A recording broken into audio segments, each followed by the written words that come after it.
La volta al món a peu, dia 91.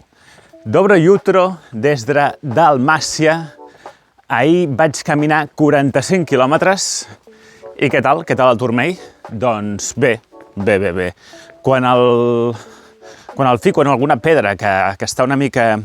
que no és una superfície plana, llavors noto un pèl de modèstia, però quan camino en pla, o en pujada com ara, però en pla, doncs tot bé.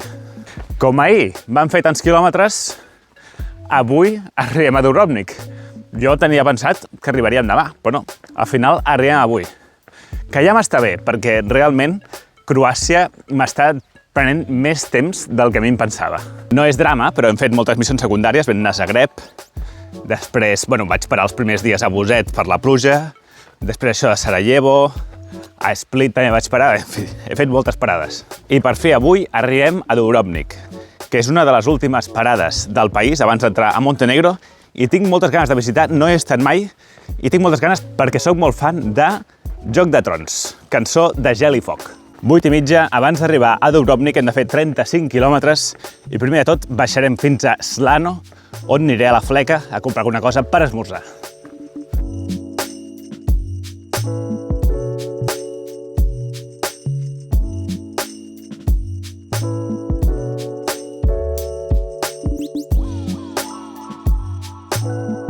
Avui és 28 de febrer de 2026, encara estem a l'hivern, i acabem de veure una crema de rostolls. Els pixapins, quan veiem això ens posem molt nerviosos, quan veiem un fum de lluny a la muntanya i truquem al 112, però no cal trucar al 112, tranquils. Això és, és una crema de... ara estan podant les oliveres i els residus aquests el cremen. Clar, jo no sé com funciona la normativa a Croàcia, però a Catalunya això no és tan fàcil. Tu no pots cremar així com així les restes vegetals. Necessites un motiu justificat per fer-ho, tipus motius fitosanitaris, motius que no es pugui eliminar les restes vegetals de qualsevol altra manera i tal. I la normativa és estricta, hi ha multes. I per controlar una mica això, la Generalitat ha ficat, doncs has de demanar un permís, no? Problema. Clar, són més tràmits burocràtics, no? Tot aquest tema de revolta pagesa ara que s'ha ficat tan de moda, clar, moltes coses dels que es queixen són aquests tràmits burocràtics i aquest permís només es pot demanar per internet i només es pot cremar a l'hivern. Ara mateix estem a l'hivern, per exemple, que és del 15 d'octubre al 15 de març, només si hi ha les condicions meteorològiques adequades per fer-ho i, en fi, què passa? Que hi ha molts pagesos que això ho han fet tota la vida i ho han fet i ja està, i saben fer-ho. I no són gent gran que no tenen coneixements per fer aquest tipus de coses per internet, llavors doncs o no ho fan o els han d'ajudar els fills per fer aquest tràmit per internet i tal. M'han comentat que la pàgina per demanar-ho molts cops es penja i llavors no pots fer-ho i un cop per fer-ho tens un dia concret o hora concret, ho has de fer de determinada hora del dia a determinada hora, vull dir, és bastant restrictiu. Clar, què passa? Totes aquestes traves que fiquen, les fiquen perquè en realitat el que volen és que no cremis, sinó que facis compostatge o el que sigui.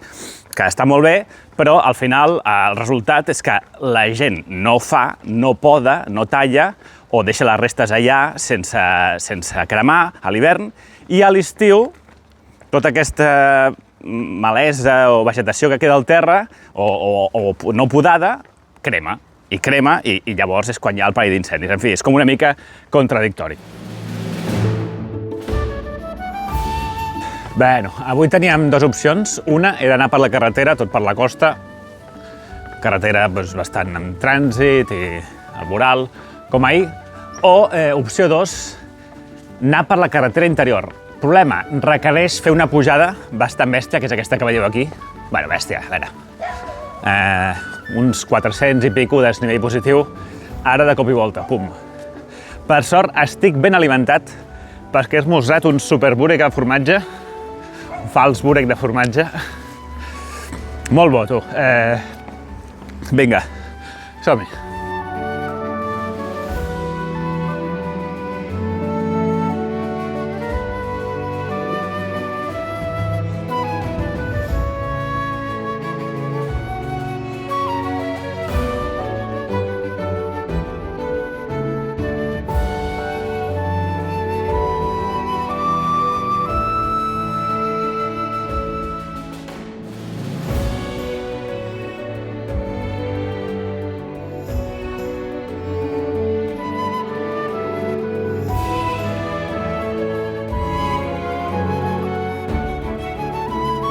Un encert.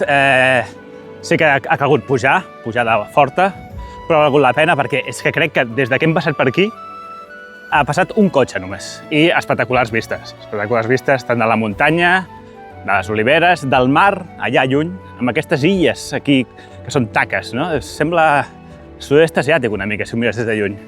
Aquí també els ametllers o cirerers florits, no sé què és això. Maquíssim. Seguim.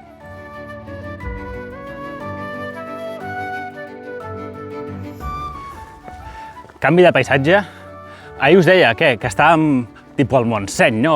I avui què? On estem? Avui estem a Mart, no? Això què és?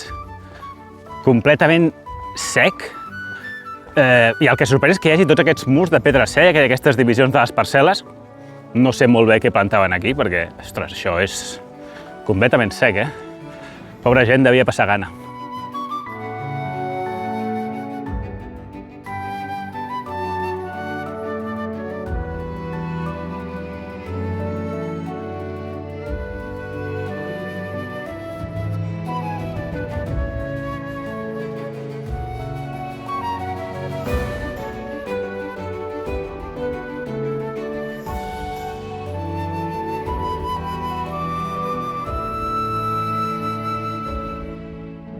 Bé, doncs ja hem fet tota la part de muntanya, molt maco, molt tranquil. Ara baixant al poble, on són les 2, dinaré.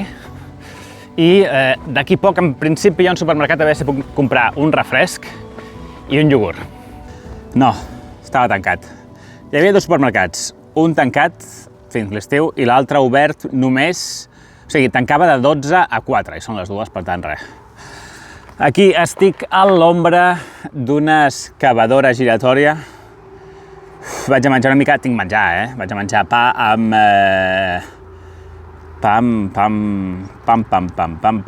llonganissa, no, amb salami, amb xoriço, bueno.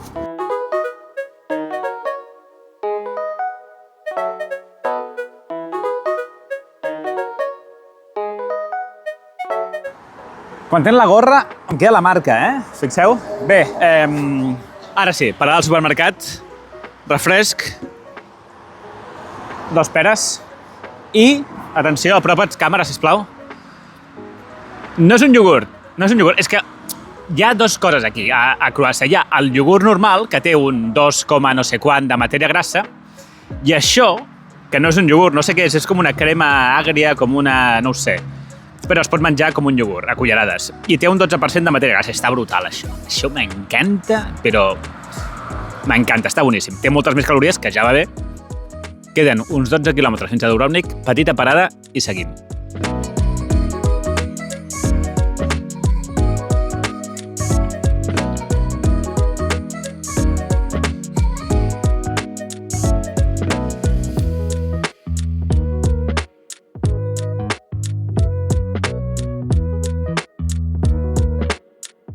Actualització 5 de la tarda. L'única manera d'entrar a Dubrovnik, que només queden 2 quilòmetres, és mitjançant un pont que és on estem anant ara i és el pont de la carretera, no té més, per tal que compartir via amb els cotxes. Estic a aquesta banda que hi ha una mica més de voral, però clar, molts cotxes. Aquesta hora de la tarda jo crec que la gent plega de treballar i és el que hi ha. Bé, sembla que tenim bonica posta de sol avui. Si és que d'aquí una estona doncs baixa el sol i el podem veure, que espero que sí. Ostres, tu, estic a punt de creuar tot el país, M'encanta.